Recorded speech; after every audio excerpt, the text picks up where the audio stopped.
अस्सलाम वालेकुम, welcome to Haidari goat and dairy farm. ये देखें जी, ये लॉजिक चेक करें आप। ये रस्सी है जंतर बांधने वाली कि इसमें ये बकरी ने अपना पाँव फंसाया किस तरह।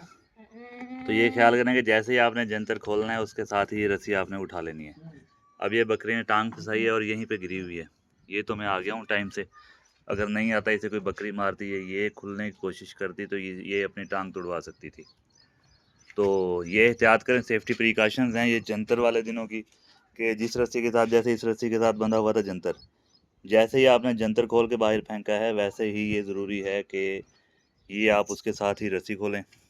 अब कोई लॉजिक नहीं है कि इसने ये टांग कैसे फंसाई है, मतलब ये समझ आने वाली बात भी नहीं है, मगर फंसी हुई है, ये आपके सामने ये बैठी हुई है। तो ये एहतियात करें कि रस्सियाँ आपने खुरलियों के साथ नहीं छोड़नी है बकरियों वाली।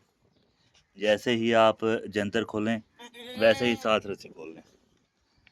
तो ये सेफ्टी प्रिकॉशन की वीडियो थी। उम्मीद है वीडियो आपको पसंद आई होगी। अल्लाह हाफिज़।